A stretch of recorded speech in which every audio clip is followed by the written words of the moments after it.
welcome. Hoping everyone is having a good Thursday.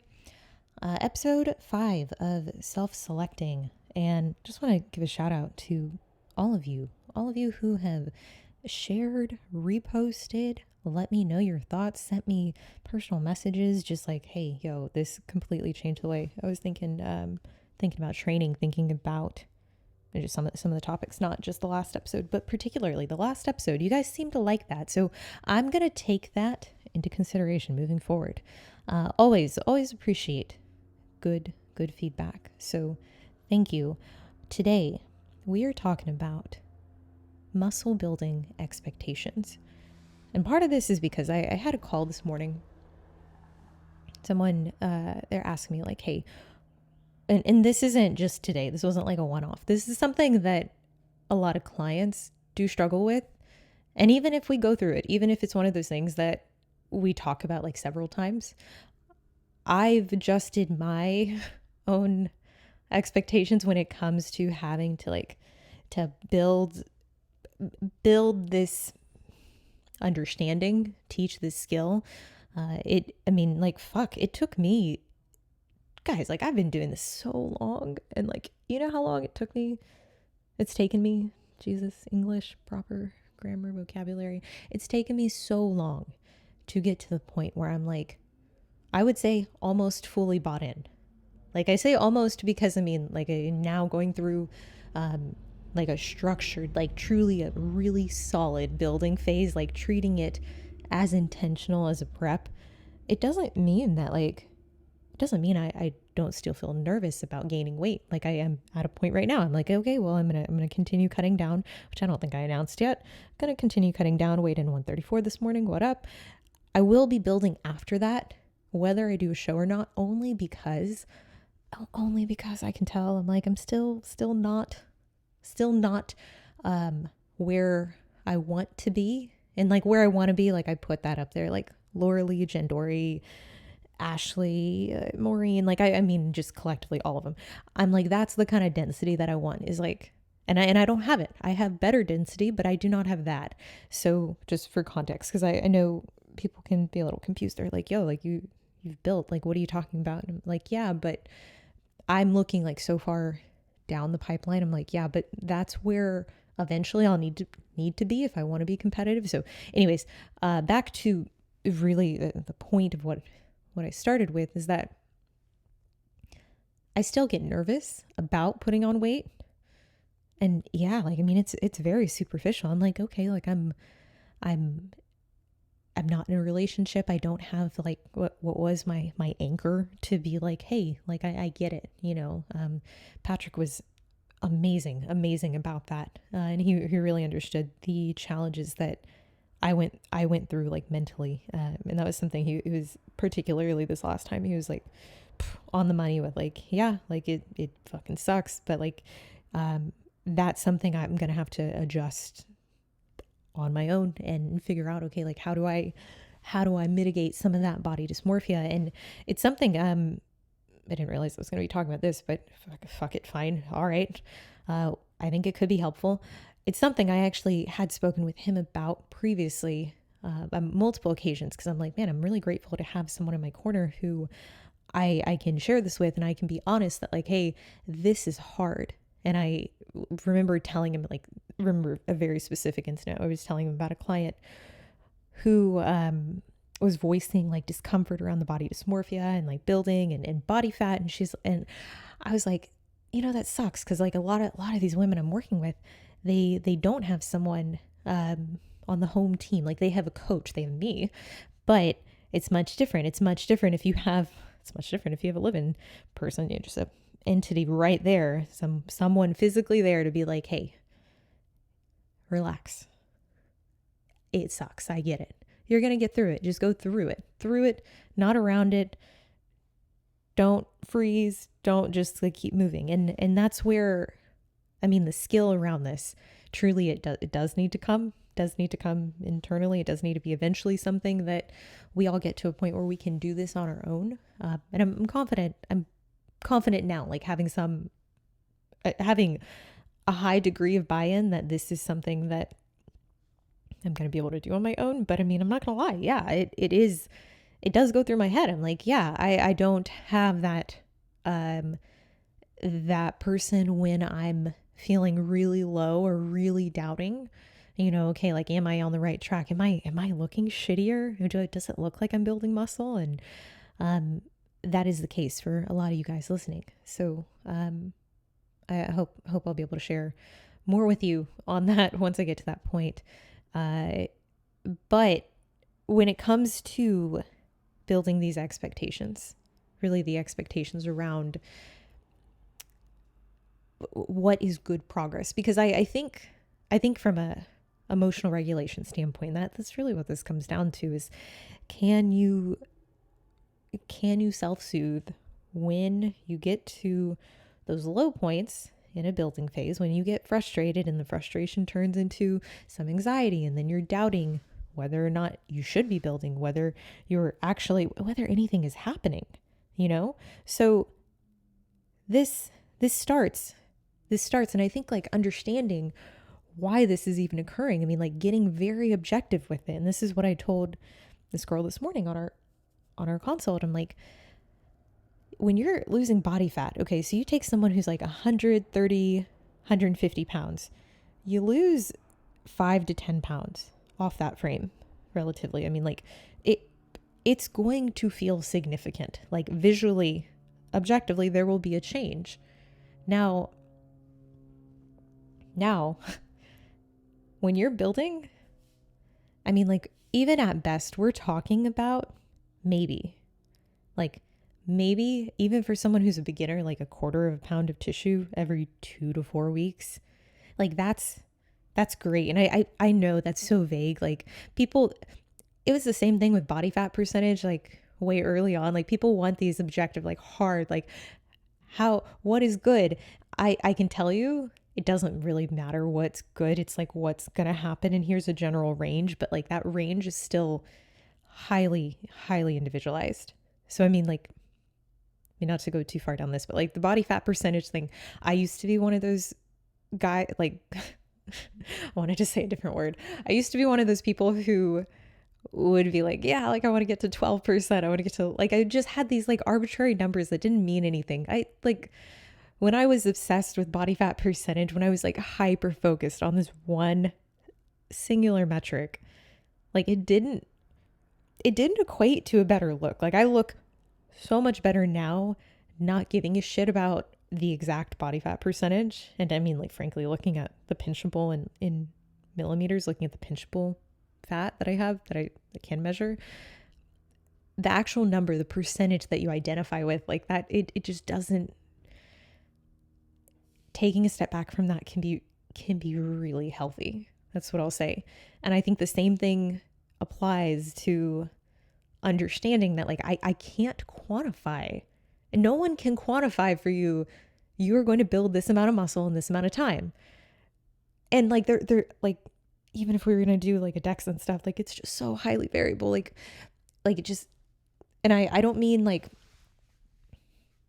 there needs to be tangible progress, but that progress is going to look very different person to person based on their starting composition, based on their programming, their ability to, and I'm starting to like resent the whole term check all the boxes, because like now fucking everyone uses it. So I'll come up with something else, but your ability to execute the most important aspects of your program. This is all gonna play a role in and your training history. Oh, for fuck's sake. Like this is the biggest one. Like you take someone who's never lifted before or never lifted correctly. That was me. You know why I grew so late in my career? Because I wasn't lifting correctly to begin with. I was in the gym. I was doing it. I was there. I was, what's the word? It was very, task oriented. It was a lot of busy work. The skill was not high. I was doing something. Like, I mean, I built some muscle, and like, I think this is the case for a lot of people, is that they want to say, like, they want to take comfort. They want to find certainty. If y'all can't tell, this is going to be a lot of like woosah, like self-helpy type information. You want to you want to you want to find certainty in something that frankly is gonna feel very uncertain. And I get that. I do. I understand it really well. But I think there is a lot to be gained from sitting with that uncertainty and putting your efforts towards the aspects of training that really will move the needle the most. And like when you're in a fat loss phase, you get dopamine every time, like assuming it's linear, which it never is, but linear progress, okay. For my clients, for me, like for the experiences I've seen, like this can happen. This is very possible. You're on a 10 to 12 week program. You're losing between like half a pound, 1.2 pounds per week. Every week you're getting that hit of dopamine. Like you're checking in, you're seeing your pictures. They look better. This is not the case. Like when you're building, you're submitting, you're surrendering to a state, which is longer than the fat loss phase. Typically twice as long, if not 3 times or 4 times as long. I mean, like fat loss phase, lifestyle, like 10, 15 weeks, maybe. I don't know. That sounds really long. 15 actually. Prep, 15, 20 weeks. Again, maybe. You're in this state where you're getting that you're getting that dopamine. When you're building, you're moving the other direction. You're not gonna look better, probably. Very few people, myself included, like you will not look better adding weight, because a portion of that is going to be body fat. And for a lot of us, that is a very narrow window in which we're comfortable from a body fat standpoint. And that's like, okay, so you have then this lack of dopamine week to week, and you go into like your first month and you go and you check in and you tell your coach, okay, like, I don't really see any visual changes. Yeah, no, you won't. You won't. I promise. I can tell you this, the building phase for me, it was 4 months. I had to like hype myself up for my check-ins. Like I had to be like, just get in front of the camera, make yourself feel good. Like just fucking whatever. Like, I don't care what kind of self-dialogue you have to have. For me, I had to be like, yeah, like, this is actually really good. This is the first time you've ever allowed yourself to embrace a curvier shape. And that's, I know, like I have the tendency to desire sitting leaner. So I'm like, this really couldn't be that bad. And by the way, I have to do it anyway. So it's like, fuck it. Okay. We have to play pretend, and we have to get ourselves to a point where we're going to consistently be able to take these pictures, take these measurements so that we don't start running the other direction. And it's what I tend to see. I feel this. I pick up on this in clients' check-ins. They starting to get a little timid. Weight's creeping up. They see like 1, 2, 3 pounds, and like it's still early on. It's like 5-6 weeks, and they're like, yo, like, I don't like this. What the fuck are we doing? I don't see glutes.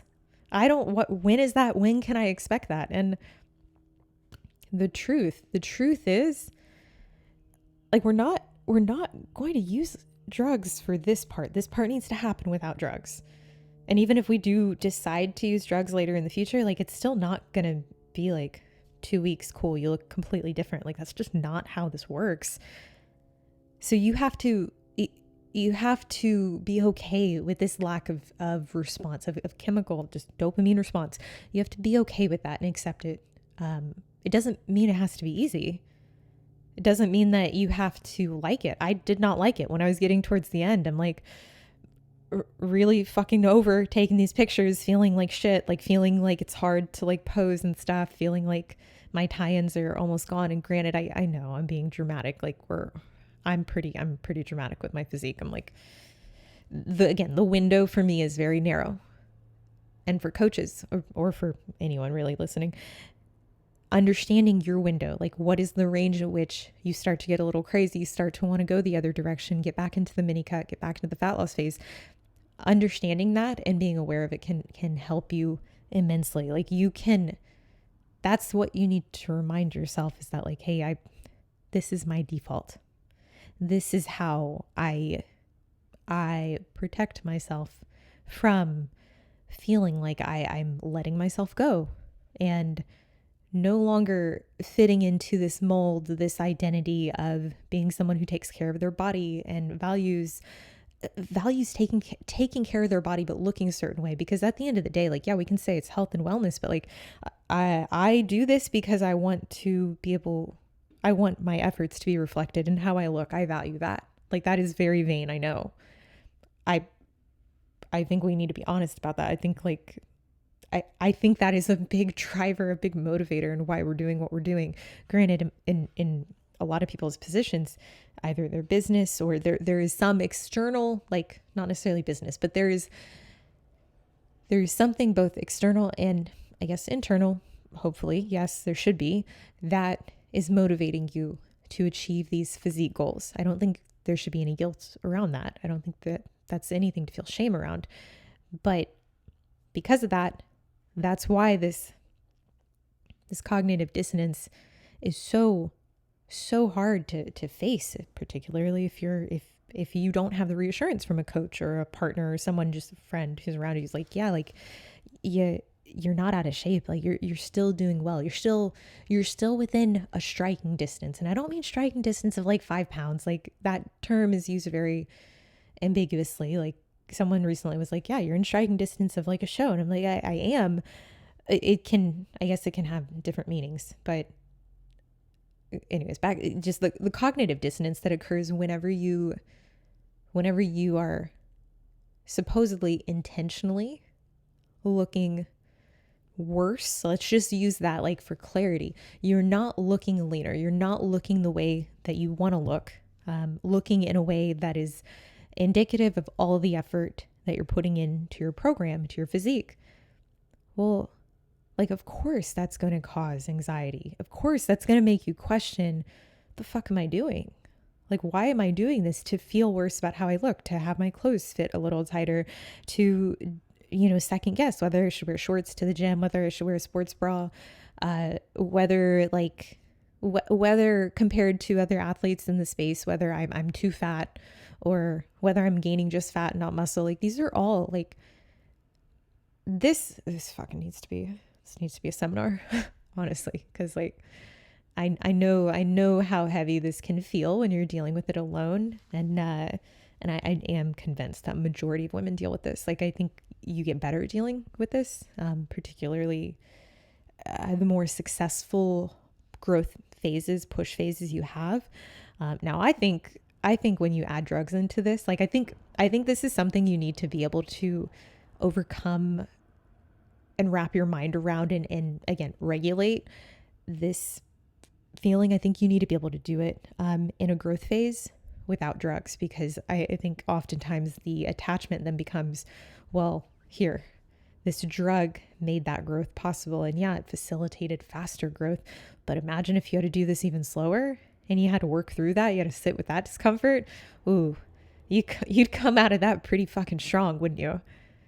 And yeah, so just comparatively, like starting out knowing that, like, okay, this is not going to be easy. I think that's something I can get most people to get on board with.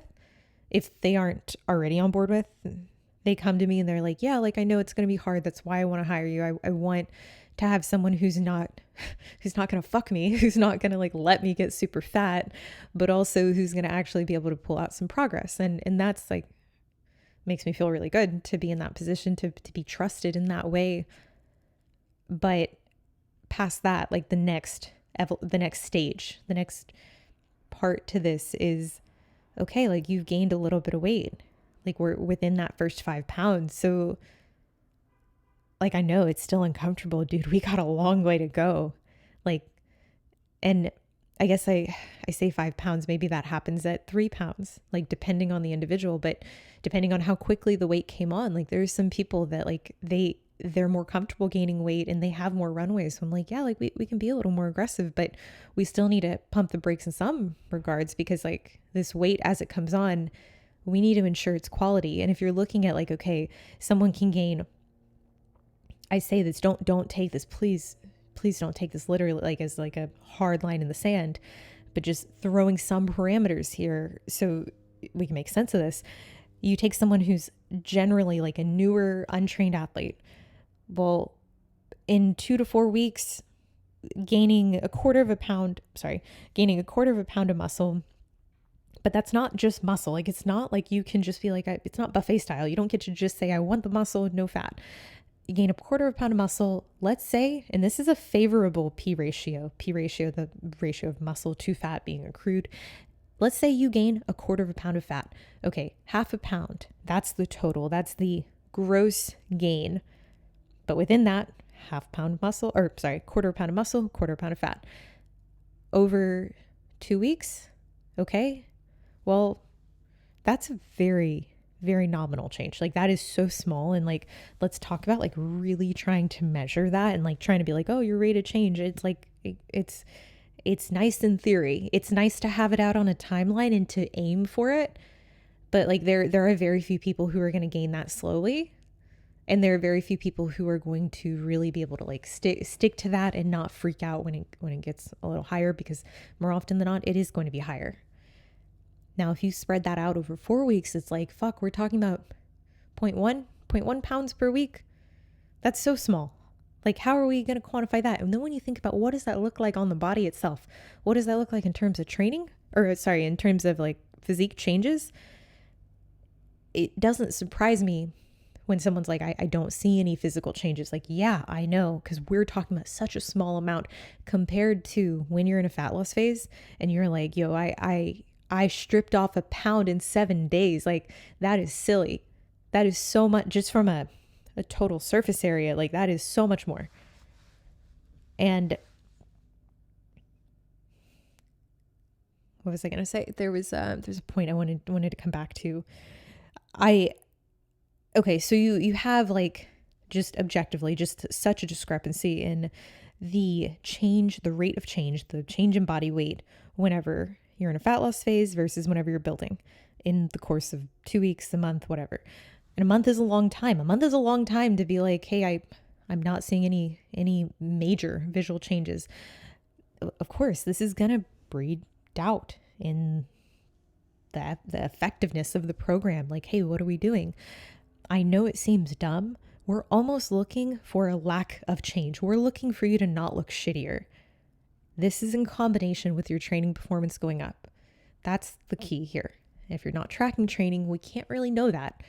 This is why when people say like, I want to change my training program, and I don't mean like for the sake of they actually need it changed, but it's just strictly entertainment. They're like, I'm bored. I've had people literally be like, this is boring. I'm like, yeah, I know it's boring. It's not, we can make it fun and we can swap modalities if there's an indication, but like just simply switching it up for entertainment's sake, I don't really love that. Ultimately, it makes it harder. It makes it so much harder to then be like, okay, here is the proof. And that's what I want to do is like, whenever someone's having these doubts around the visual changes or the, hey, how much am I building? How much do you think? I'm like, I don't know. I have no idea. In a month, it's not very much. I promise you, it is not a lot at all. But this is the only way we do this. Like, this is how it's done. There's not really the faster ways with drugs. And like, frankly, yeah, we can put them in place, but how much muscle do you need? And are we going to reach that end goal? Like, let's say you need 10 pounds. You're a month into your build. You want to put drugs in place. Okay. You're going to have it in for 6 to 8 weeks. Like, how much are we going to reach that end goal by the end of that? Very unlikely. No, we're not. I'll just for clarity, we're not going to reach that. So like, might as well pull out as much progress and then go out with a bang, put the drugs in place at the very end, put them in place when progress is really stalled. I think we have to understand that like relying exclusively on just like, I need to know we're going to build X amount every 2 weeks or 4 weeks. It does drive me crazy. Like, when people want that quantified, they want that hard number, because if I'm being honest, I'm like, no one can give that to you. Not me, not someone else. I've said the same thing. Oh, taking me back to like early, like 2015, like 16, when I was coaching, and people were like, tell me my body fat percentage. I'm like, no one can fucking tell you. Like these measurements are so inaccurate. Like, let me be clear. If someone's quoting you like you're this body fat, they are guessing. Like that is not a true measurement. Even a DEXA, it's going to be inconsistent for the most part.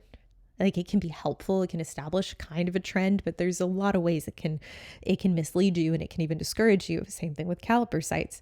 So rather than looking at a percentage, I would rather look at a total, like gross, like here's the total millimeters in pinchable fat. But having someone else take it for you, I mean, also leads to inaccuracies. So like so I break this down into, you have these tangible outcomes. So maybe let's remove the emphasis on it needs to be, I need to gain this amount. Like, we should use body weight, we should use scale weight as a metric to dictate whether or not we are gaining too quickly or not quickly enough. And it should be a little flexible. Yes, I'm not saying like throw weight out. It does need to be in place. We should use measurements. I love the calipers. Training performance is really where we need to see those progressions. And then your expectations around this, we need to calibrate those appropriately, because like even within training, like people can get so hung up on like, I need to be able to increase the weight, the load every single week. And it's like, if you're doing that, like that tells me you're not really, like you're almost curating the load that you're lifting to create this artificial linear progression. I'm sure there's a better way to say that, but there is this like intentionality with limiting yourself. I'm only going to go up this much, whether or not I could have actually gone up more. I'm only going to get this amount of reps. It's like, no, how about we get within, 5 reps of failure. And then from there, see, okay, how close can we get to RIR 1 or 2, RPE 9? We don't need the sticky endpoint. We don't need complete stoppage of like cessation of velocity. We don't need that, but get close to it. And if that's what you're hitting every week, you might not actually be able to increase load every week. You shouldn't. You really shouldn't, because to me, that actually does signify that in some ways you're holding back so that you have this automatic win the next week. I think I saw this today on a reel, like progressing the movement pattern instead of just progressing the load. And I am big fan of that. If you don't have the skill refined, if the reps are not almost identical, and this was actually Mike Israetel who said this. He's like, if your reps don't make me question if this is like just looped, they're not identical. And I don't mean literally, but close. Like, that's what we want to aim for. We want the tempo to be similar. We don't want these explosive, unless it's part of your program, we don't want these explosive tempos one way or the other. We want control. We want consistency, because ultimately, like, we're measuring the progress rep to rep, total reps for that sets. Okay. Yes. For that movement, week to week. And if there's not continuity, then it's not an accurate measurement. So it can seem like, I know some of my clients are like, fuck dude, every week she's like, I need to see more control. I'm like, yeah, I do. Because like the focus is like, we have to have that continuity to really determine whether there's progress being made. It doesn't even mean progress has to be made. Progress should be made if you're eating in a surplus, if you're recovering enough. And if it's not being made, okay, now we can shine a light on why. Why is it? Is it something within the programming? Is it something within the nutrition? Is it something within the recovery? But there's an aspect to this that needs to be modified. Then we can't do that if someone is not in a what am I trying to say? If the environment they're in varies to such a great degree. So I mean that is my beating of the dead horse on continuity in rep execution. But really, I think like what I think I already hit on was that this, like, the excitement around like, hey, I'm just going to add a little bit of weight every single week and I should be okay. Yeah, like, I mean, that is that is how I did it for a long time. Like, it is. I think it's interesting now at this point, being in a fat loss phase, for a while now. This is week 7, I think. I've maintained weight and I've kind of floated between like 3 or 4 reps on most of my movements. I really haven't made many PRs, but my body weight has progressively gone down. So my weight lifted relative to my body weight, even though sometimes the weight lifted might go down, I'm like, hey, that's still progressive overload. That's still getting better, doing more, like causing more of a stimulus, causing an adaptation, because it's relative to a lower body weight. Weight moves weight. As your weight is going up, you should technically be able to move more weight or do more of the same weight more times. And if that's not the case, okay, well, then let's modify something. Let's take a look at what the culprit might actually be. So when we talk about like the motivation around, okay, like the tangible outcome of these visual changes, like the hard part about it is in that example of like you're gaining like 0.25, quarter of a pound of muscle, quarter of a pound of fat. Well, from a visual standpoint, it might not actually look like anything is happening, because that quarter of a pound is now it's a net wash.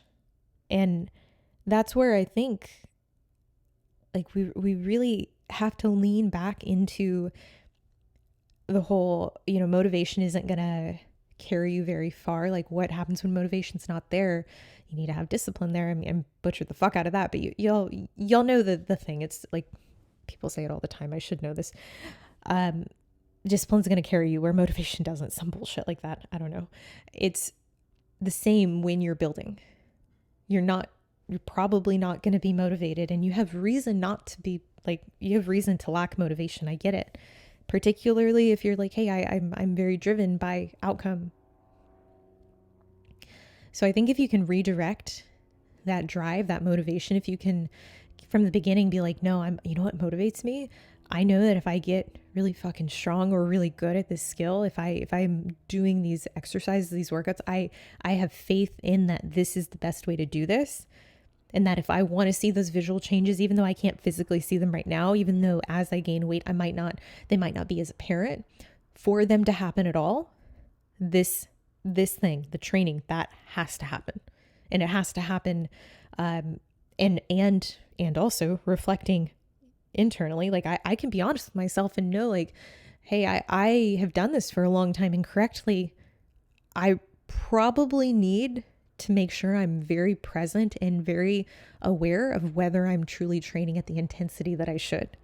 Because my default naturally is probably going to be to undershoot, to sandbag, to be like, oh, you know what, I increased the weight, that's good enough. Well, is it?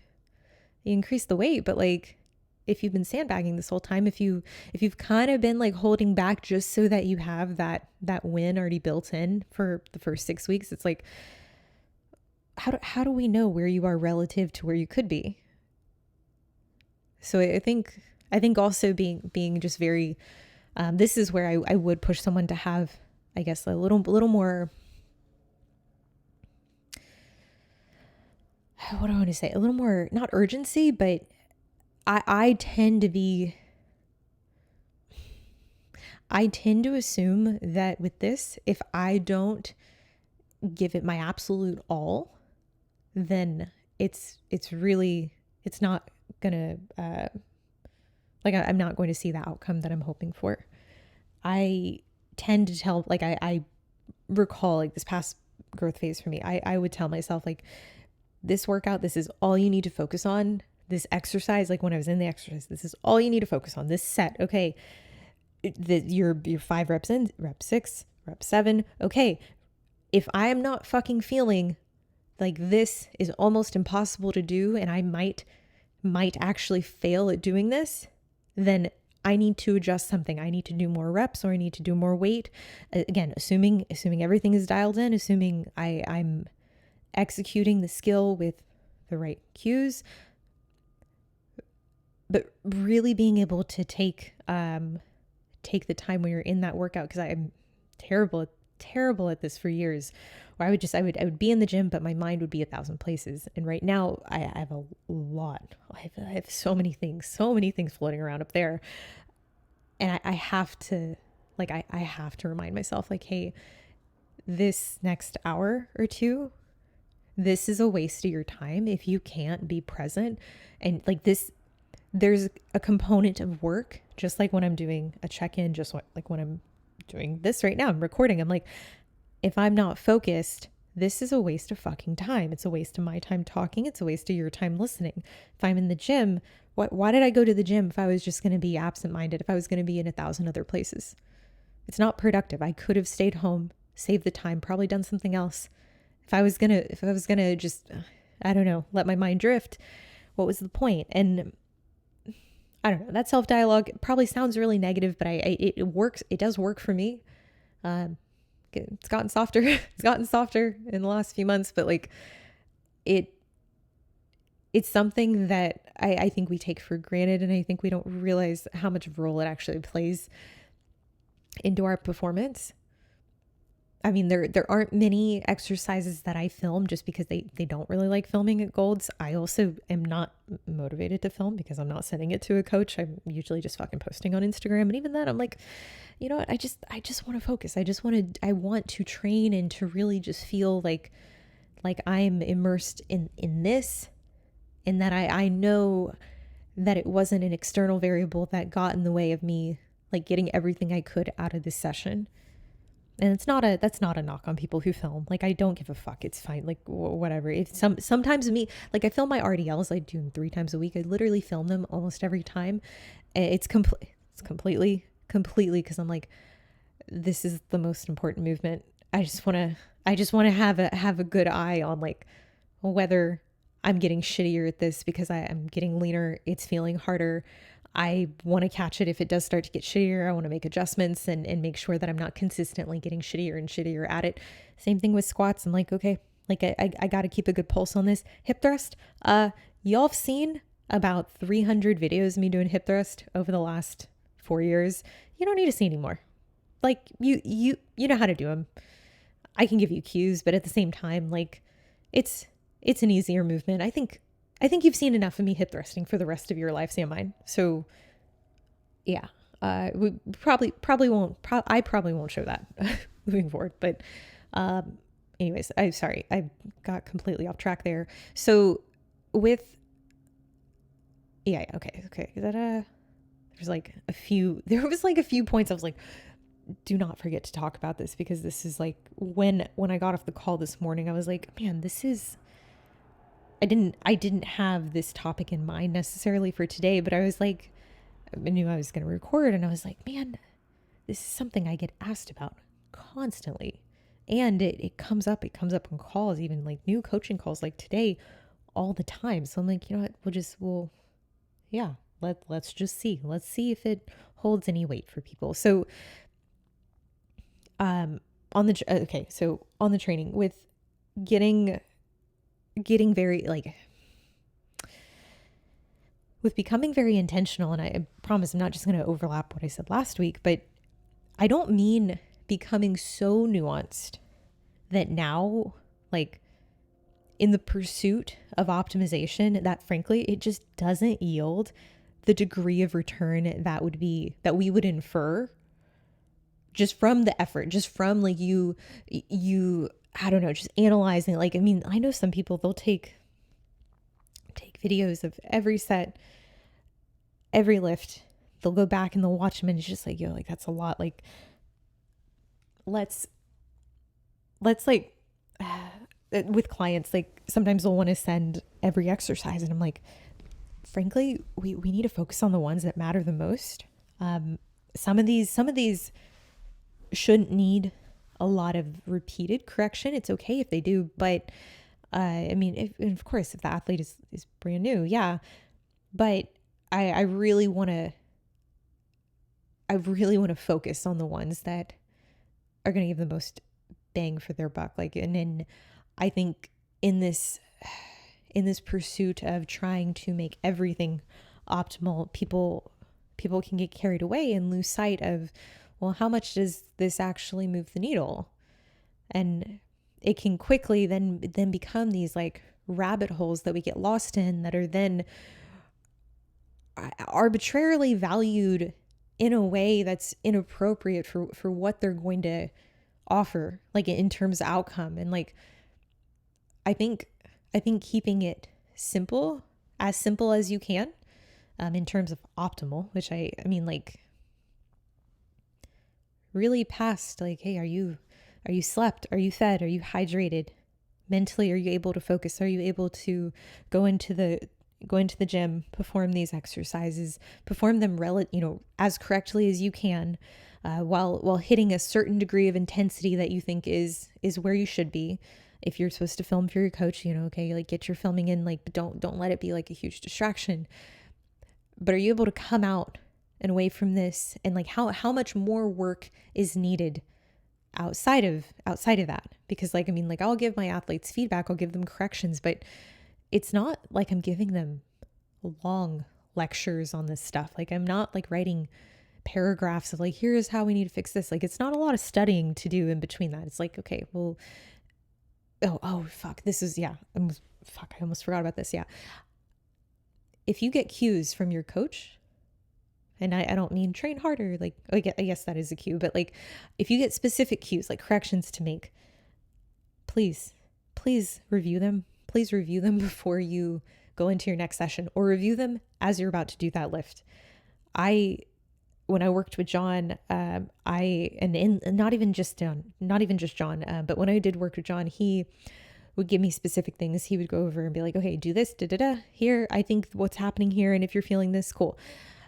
And I would I would keep it in my notes. I would transcribe it and then be like, okay, cool. Next lift, thinking about these things. And then I would send him another video and then be like, and eventually it would be like, okay, good. No corrections needed. Done. And then I wouldn't send another, because then that's just the thing I would do moving forward. There would be no additional need for, like, I shouldn't be regressing. I shouldn't be the following week making those mistakes that he just corrected. I'm not gonna lie, it pisses me off when it pisses me off.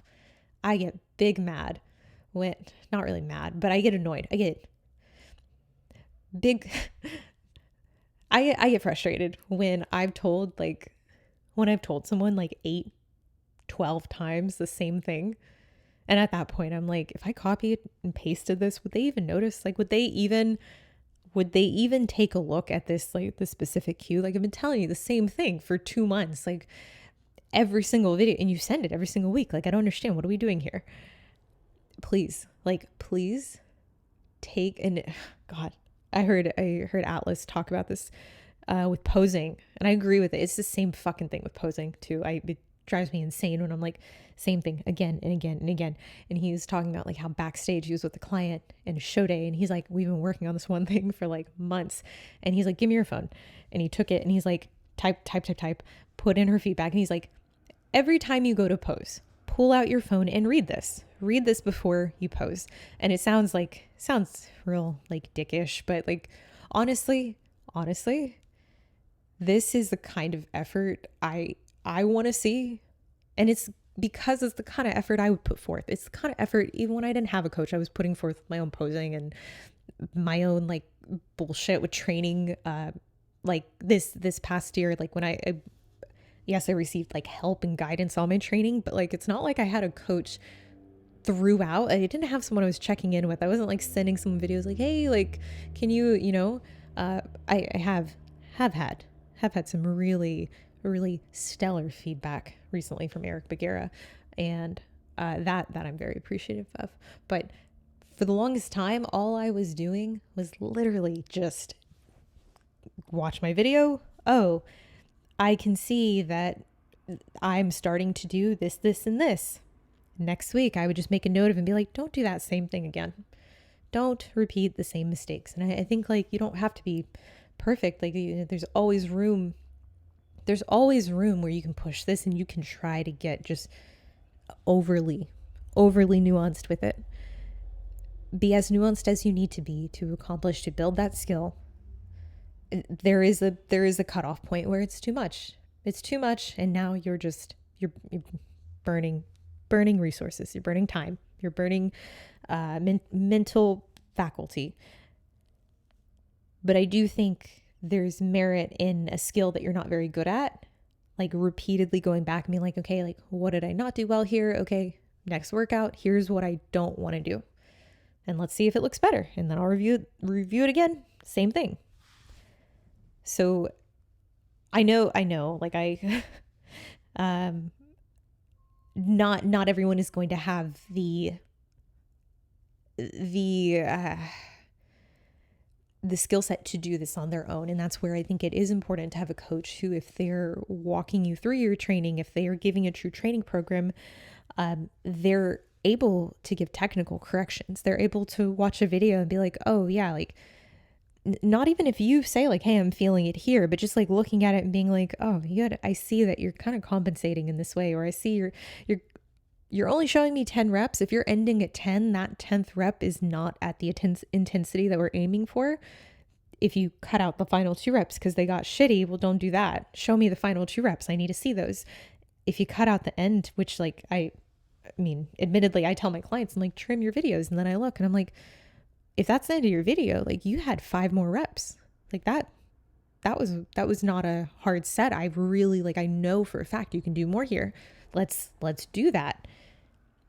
But I know with all this, it can be so daunting to be like, hey, I'm already doing the thing that I don't want to do, which for a lot of us is getting fatter, seeing the scale weight go up intentionally. Very, very few people in this who are going to be like, yeah, I don't care. It doesn't bother me. I mean, like, frankly, if it didn't bother you, there are people who have a good handle on it. And those, like, I commend those people. They're like, yeah, I don't mind it because I understand that it's a part of what I need to do in order to get to where I want to be. And that should be the goal here. You don't have to like it. Like I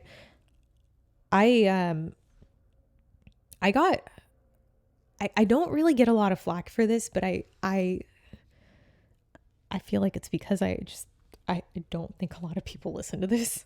I know a lot of people don't listen to this and and just see my page, period. But like, I also don't talk about it that much, but I am not someone, I'm like, I like being lean. That's my preference. Like I like being fit. And if I didn't, I don't think I would do the sport. And I don't think you should feel bad for liking that. Like, I don't think it has to be one or the other where like, I think it's it's hard for me to believe someone doesn't have a preference. That's what I'm trying to say. It's hard for me to believe that you don't have a preferred look. And I think it's really good to hype yourself up. I think it's really good especially like when like I did this last year, I'm gonna have to do it again. It's like, yeah, it might not be my favorite look. I might like being really, really lean. That might be like really cool in some ways. But you know what? Being a little curvier, it also has its benefits. I like how my butt looks in leggings. I like that I have more energy. I like feeling strong. I like feeling very, very dense and like very capable. Both come with their subjective pros and cons. But I don't think it's inherently wrong to go into this and be like, hey, like peak build, like at the end of a build, I'm going to probably carry the most doubt no matter what, simply because I'm the furthest away in terms of like positioning. I'm the furthest away from the look that I like. That is how I felt before my mini cut. I'm like, I'm 143. Like, you give me one more month, in a month, like I have 1 week where I'm like, okay, there's going to be a 5-pound fluctuation. You give me one more month, I'm going to be like, I'm a 146 ish. Like I'm not going to love that. Like, that's going to be hard. And it's, you can get to that point. You can get to that point and you can be like, hey, like, I don't love how I look. It's not my favorite, but I also don't hate it because I did this in a controlled manner.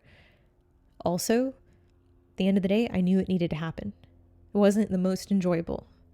Neither is prep. Prep is not the most enjoyable. There's a point in prep where everything just sucks. Everything is downhill. And then you get to the end and you're like, ooh, okay, party, except I feel like shit. I get these awesome pictures. I get to get on stage, but I feel bad. Feel pretty run down. Everything takes so much effort. Everything is so hard to do. I'm not a human. I'm just a shell. And like that's just, it's kind of the undulation between these two phases that we, willingly put ourselves through. So, okay. Where do I want to end this? Whenever I have someone who, they come to me and they're like, I'm very, very anxious about this. Like I have many reservations, but I would like to do this. Like I know it's what I need to do, but it's going to be a little hard. Well, then my plan, my approach to this is going to be very much tailored to what they're going to tolerate, because frankly, I can tell them, I can be like, yeah, like you need to do this. Like you're so under-muscled, and like objectively, this would just be a whole lot easier if you just committed to this like out the gate. But everyone has a breaking point. Everyone has a point where they're like, this is no longer worth it. I'm done. I'm walking away. And that's not, if you are a coach and you get a client to that point, like even if you're right, even if like from a athletic standpoint, you're like, this is where they need to be, doesn't matter. Same thing applies when you're cutting. Is like you break a person, you're like, yeah, but I got you lean. It's like you fucked them up. Like have some responsibility in this. Like, yeah, I guess I've never actually really thought about that. But as I'm thinking that through, it's like, it is exactly the same thing. And the amount of people who like, they just like break athletes, like mentally, they just destroy them. And they are like, but that's what they asked for. That's what they came to me for. It's like, yeah, but be a fucking human. Like there were so many signs that what you were doing was past what this person could handle. It's one thing. I mean, like, listen, I'll tolerate a lot. I'll tolerate well past mentally what I can handle. And that's on me. It's particularly on you if you don't communicate that. And if you're just, I don't know, if you're steel trap and you just don't say anything, you're just like, yep, keep going. Let's do it.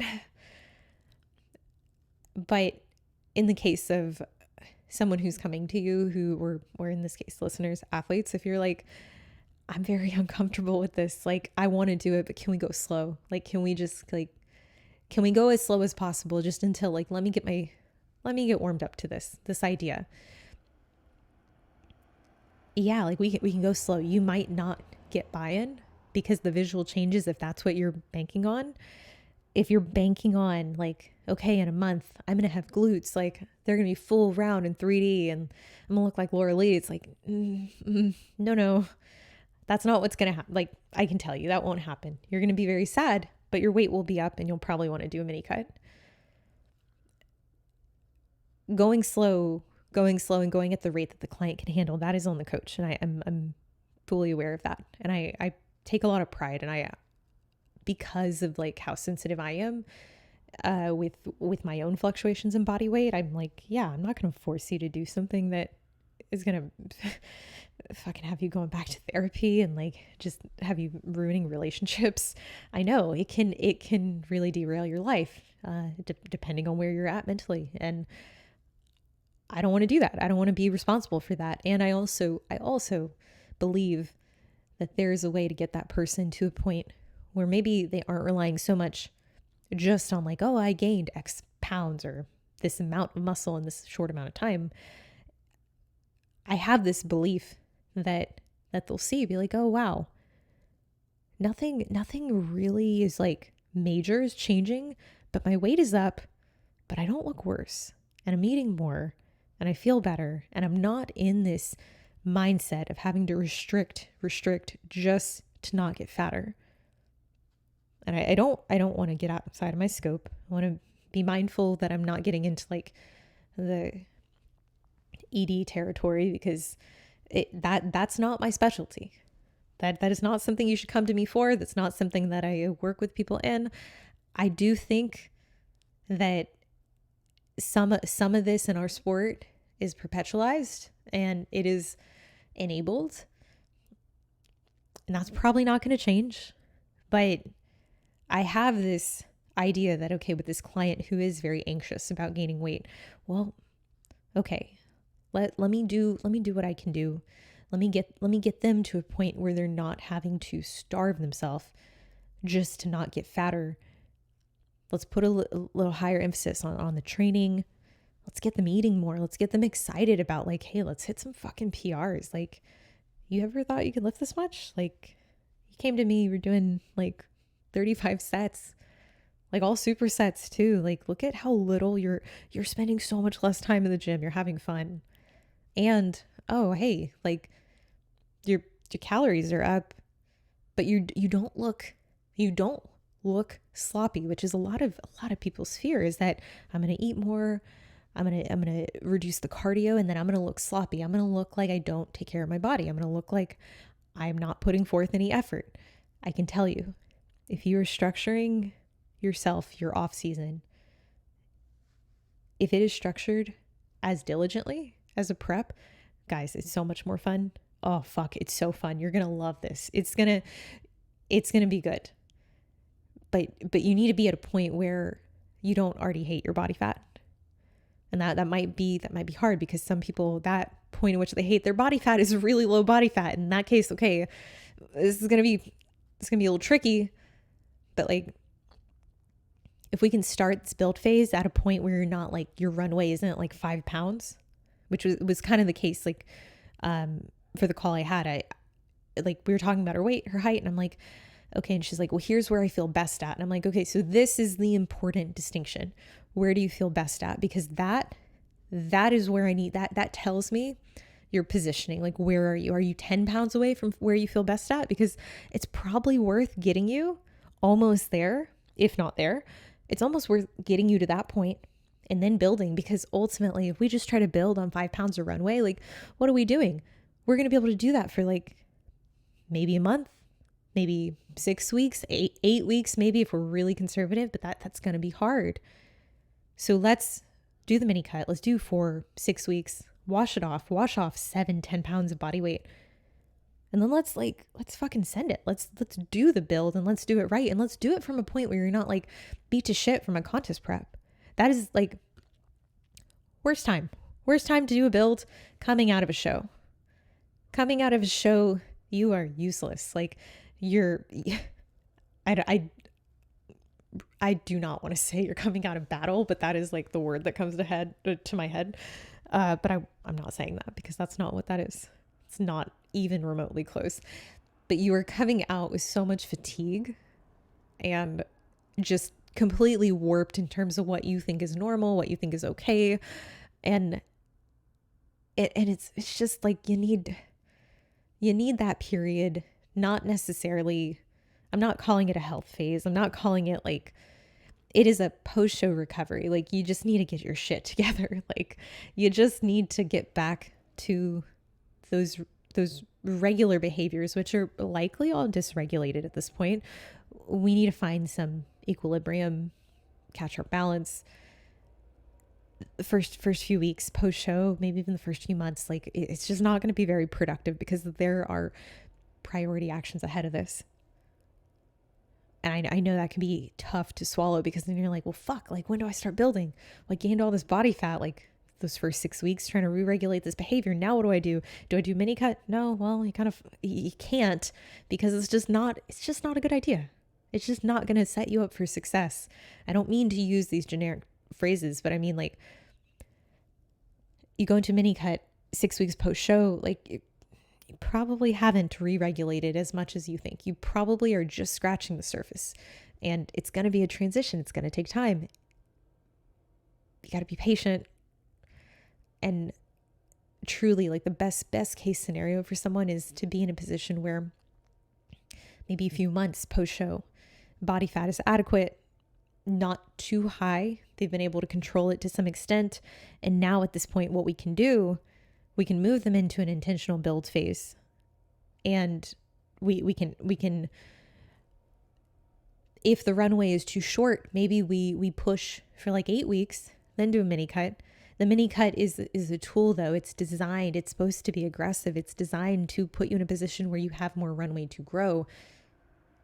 It's not necessarily like, let's get you back down to stage lean, because stage lean is the reason you couldn't grow post show.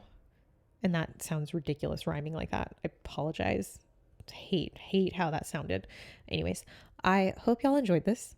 I hope I fucking hit the 32-minute mark. I really need to set a timer here. All right. As always, I will see you in the next one. Before I go, because someone brought this up recently, yes, if you're interested in coaching, I do offer one-on-one coaching that includes nutrition, training. If you are just looking for a one-time consult, you're like, hey, I got my own thing going, or I already have my coach, I just want some assistance. I just want a second person just kind of like overseeing what I'm doing, just in a one-off fashion, not continuous fashion. I don't do that. Not sideline coaching.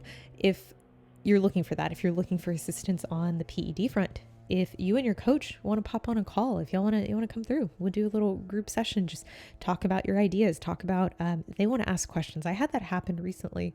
Top Olympian came through, felt really good. Her and her coach asked me a bunch of questions. I'm like, oh, sick. I'm just happy to be here, guys. Like, this is really exciting. If you would like to do anything like that, check out the links in the description below. Wherever you're listening, if you're on Spotify, YouTube, leave a comment, leave a review. Let me know what you like, what you don't like, what kind of topics you want to hear in the future. The little stars, the reviews, they help quite a bit, I think. So I'm told. So go ahead, tap on those, but only good reviews. Remember, don't give me a 1-star review because I curse too much, or I am talking really fast, or I don't know. Critical, constructive feedback is always welcome. I'm completely joking, but for any other coaching services, definitely hit my website for more information there. I do have a seminar coming up on February 27th at 12 p.m. Pacific time, and then February 29th, 3 p.m. Pacific time. Tried to open up, particularly for my people down under. You guys requested, hey, can we make this a little later so I don't have to wake up in the fucking middle of the night to attend this shit? Yes, I hear you. Always appreciate the feedback from you guys. So thank you. That seminar will be on female PEDs. The cost is $50. You will be getting a recording from that as well. So if you're interested in the recording, not going to be able to attend, you can definitely sign up. You don't have to come. I will send out the recording. You'll get that shortly after, just a few days probably. But anyways, thank you guys for listening. As always, I appreciate you, and I will see you in the next one.